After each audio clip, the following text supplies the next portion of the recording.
family businesses and the war for talent.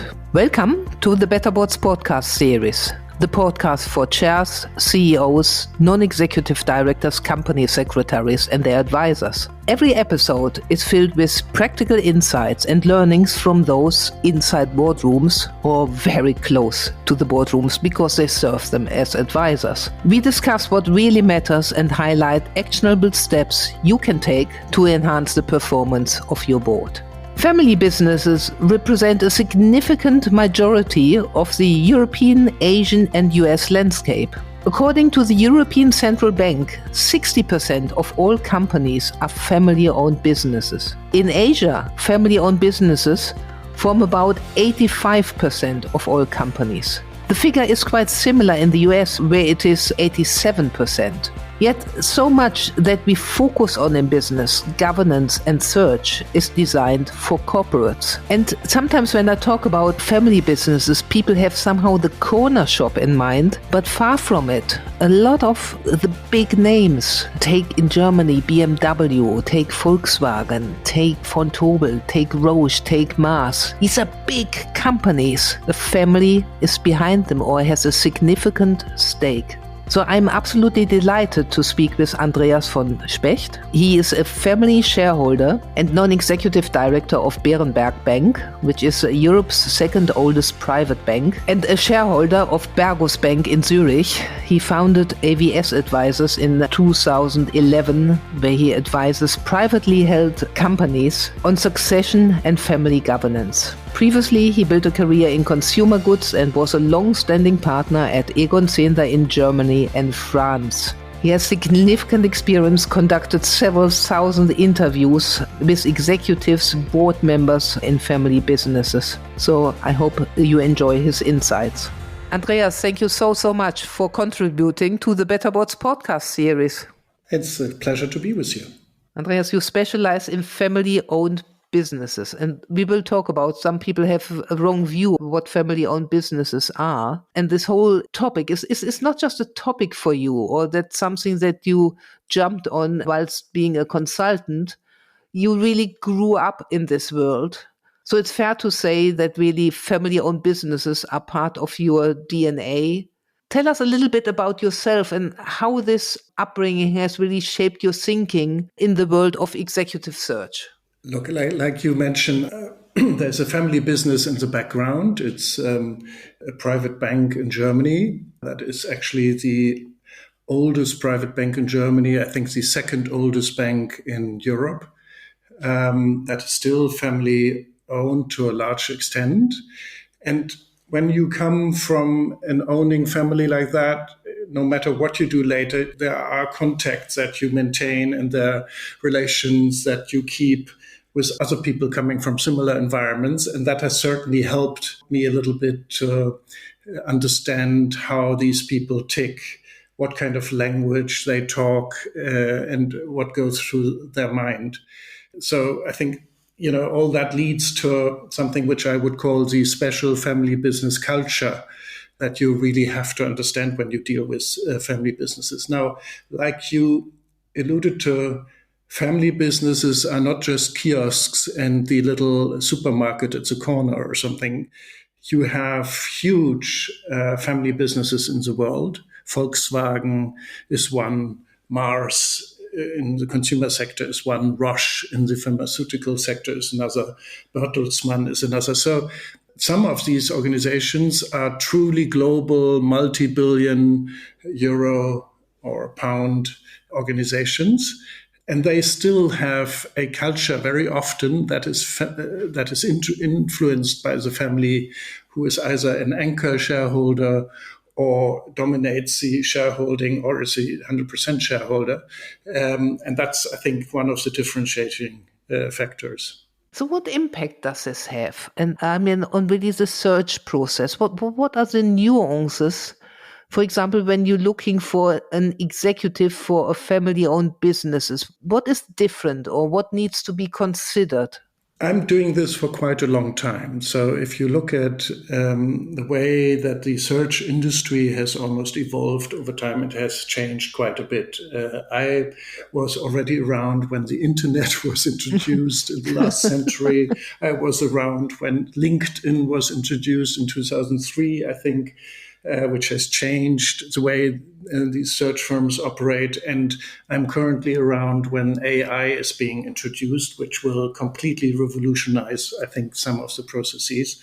So that is a general comment where the search industry has changed. But the processes have changed in the way that 30 years ago or so, it was very much based on a nose factor kind of selection. And it has become a really well thought through search process with a strategy, with competency-based interviews, with sophisticated evaluation processes, and where you evaluate the performance of candidates and the potential of candidates. So I think there's a lot that has been changed. And not only with the big public companies who have professionalized, but it has been mirrored also with these family businesses that more and more have become more professional, also in the way they do go about succession and search. So when you look at a candidate, what are the critical competencies you believe a senior executive should have that joins a family business rather than a listed company with no family involvement? Some of the competencies and requirements are the same. So I would say the starting point is always that you look at entrepreneurial, what I would call entrepreneurial competencies and social competencies. So have things like results orientation, strategic competency, the ability to bring about change, when you talk about entrepreneurial competencies, and you have things like customer orientation, leadership and development, team orientation, influencing, and so forth, when you look at the social competencies. But then, first of all, these competencies may vary over time. So, for example, one of our clients is a big player in the cement industry in the world. And if you look at the last 10 years, suddenly ESG compliance has emerged as a main differentiator for their future survival. So they are going about producing green cement now and think that that will decide upon their future very much. Now, if you then look at the family business world, there is one competency that is a little bit difficult to describe, which I would call a special, ability to operate in a family business. It has to do with high EQ and moderate ego. It has to do with social intelligence, the way people communicate, the way people are able to understand this language that I talked about in the beginning. The way that they treat shareholders in a equal way and when it comes to communication and stuff like that. And also things like written and unwritten rules. If you have a company car, what kind of leather seats does the company car have? Does your car have that you select? How do you furnish your office? Are you a member in the same golf club than the shareholders and stuff like that?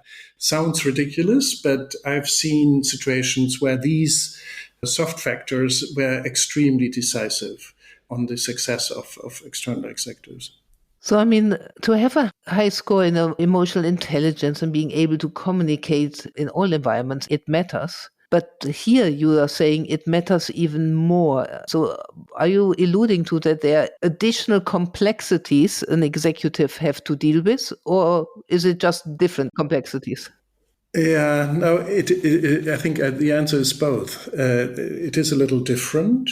I give you an example. I have a client where family business is around 4 billion. It has 2 shareholder family arms.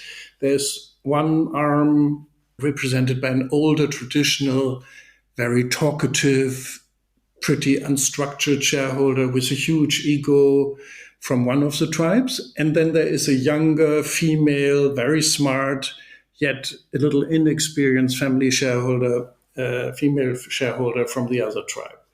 And the CEO that they have selected and that who operates there since, I think, 6 or 7 years very successfully, has brought about significant change over the past years. He has grown the business, almost doubled the business, modernized the business, and built an impressive executive team. And all that by being pretty humble, taking the family along, taking the shareholders on the journey of this change agenda. He is seemingly soft-spoken. If I had to decide, I would say understated, humble, with a great sense of humor. And yet, when you look at what he has done and how he has operated, very decisive, determined, and ambitious. And communication is certainly an extremely important part of his success story. So when you ask about the complexities, I think one is that results and values move together. So performance sits alongside legacy and family expectations. Governance has always more layers, with owners, the board, a family council, the next generation often in the mix. Time horizons can clash, so leaders must agree with short-term and long-term, what short-term and long-term really mean for the business. And the same goes for change. I have almost no succession brief. I've seen almost no succession briefing in our firm without a requirement that there is this ability to bring about change, which is so important. And sometimes clients really wish to attract a change agent. But then when the new CEO or C-level executive comes into play and really starts to change things, they feel misunderstood. So that needs to be, cleared by a change contract almost right at the beginning. So there are these complexities and that are add-ons in family businesses that one needs to understand. So sometimes, I also spoke to a fair amount of executives who are in large listed corporations, and a fair amount of them is quite unhappy, as we all know, and would like to be in a more entrepreneurial setting, somewhere where he or she is valued more as a person. For such a person, would a family-owned business be a better home?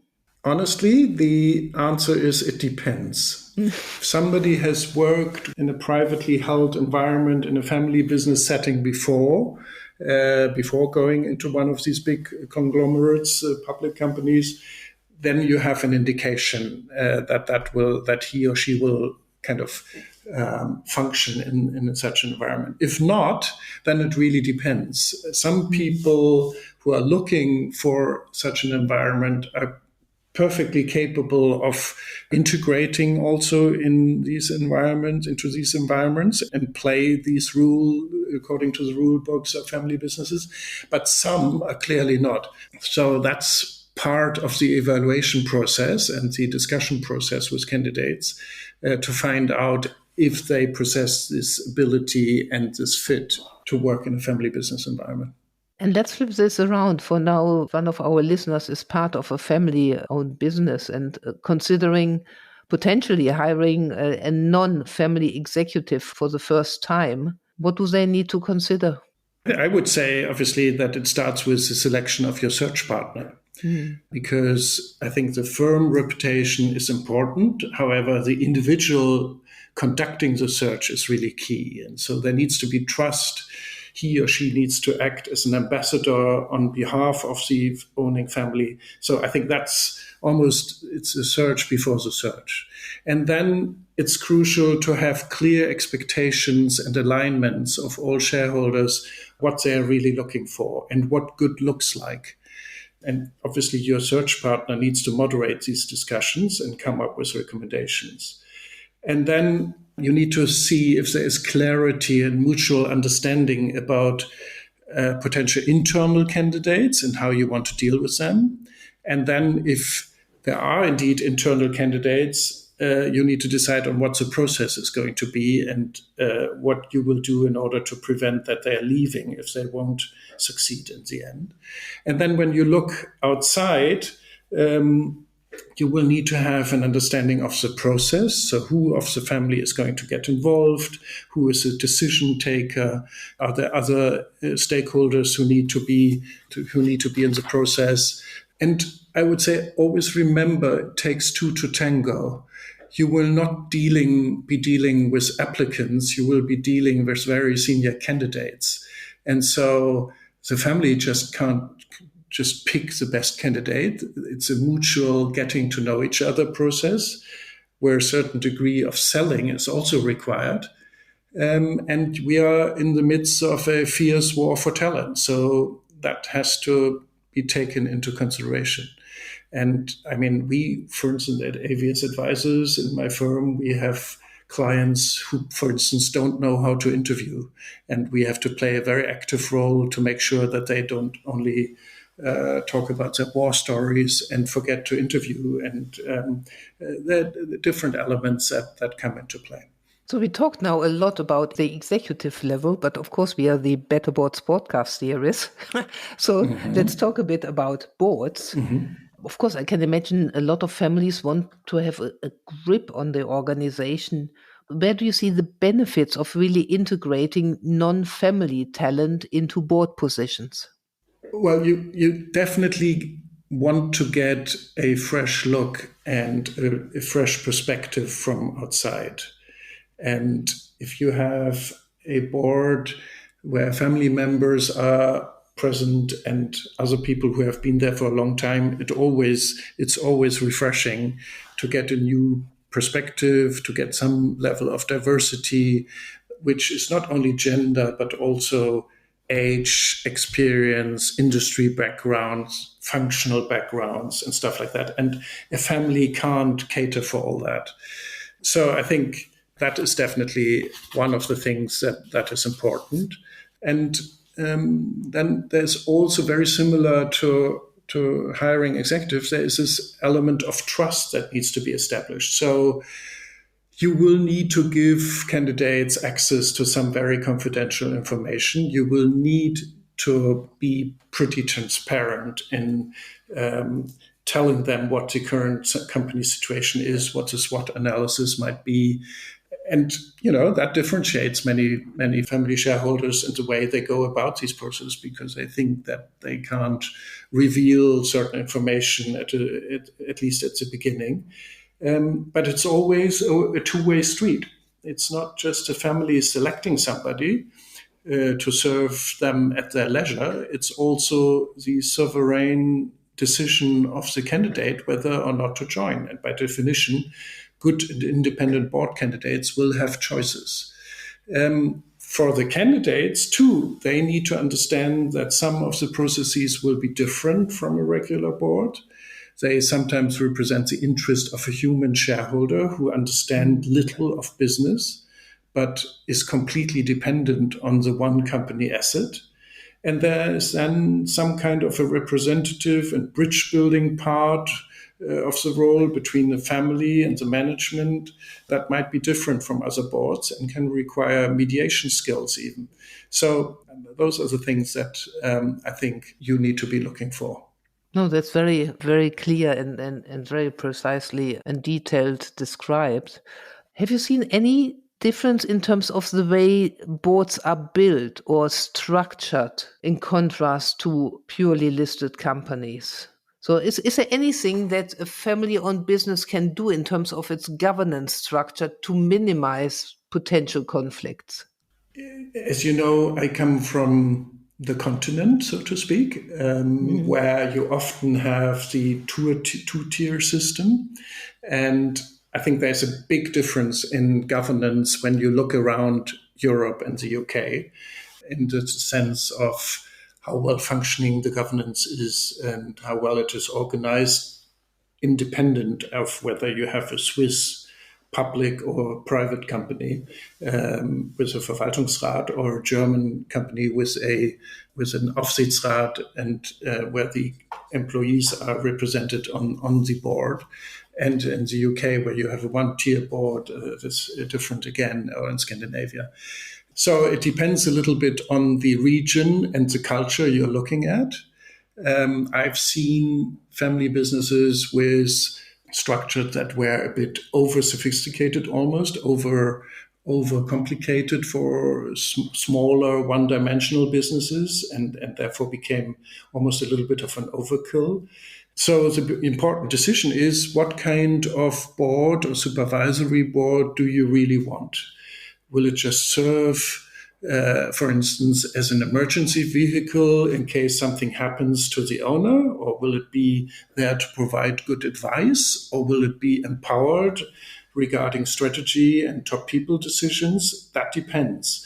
And then it also depends on the way you organize it. And then there's an important element which we haven't mentioned, I think, so far, which concerns the family governance. Depending on the size and complexity of the family, it can make a lot of sense to have a family assembly that meets once a year, a family council that meets twice or quarterly. You can have committees that deal with nominations and remuneration, finance-related issues, but also things like philanthropy, ESG, and stuff like that. It really depends on the size of the family and the monetary dimensions involved. But the most important part is how the various institutions and processes are actually worked and being managed. We have seen sophisticated governance structures that were almost a disaster because they were constituted with the wrong people, or the members were dysfunctional, especially family members who didn't play according to the rule book, and had led to a situation where the board had become almost a toxic place. So it's key to make sure that any of these institutions is led in an appropriate way, and especially the role of the chairperson of these boards and these structures is crucial. No, fantastic. I look at the clock in front of me. We said we have to come to an end. And there's always a final question. What are the 3 things our listeners should take away from this podcast? Oh, gosh. Well, first, perhaps that fit and clarity regarding the role and the requirements have to come first. So before anyone signs, both sides should test the values alignment, map the real stakeholder system, and agree decision rights and a clear change contract for the first year. Second, I would probably say that the cultural fit often decides the outcome, especially in a family business environment. Executives will more likely succeed who can combine humility with ambition, read the room, take teams along and know which fights to pick, and they know how to build and maintain a high level of personal trust within the families, but also with other stakeholders. And that includes, the things that we said about written and unwritten rules and the communication style. And third, professionalize the whole journey and not just the hire. Use structured assessment methodology, disciplined references, the possibility of psychometrics, benchmark internal talent against external options, and run a real onboarding and integration plan so that the hiring process that you have just gone through leads to a successful longer-term onboarding and integration. Fantastic. Andreas, thank you so much for your insights in really, really valuable. And thank you for contributing to the Better Boards podcast series. You're most welcome. It was a pleasure to be here. Thank you, Sabine.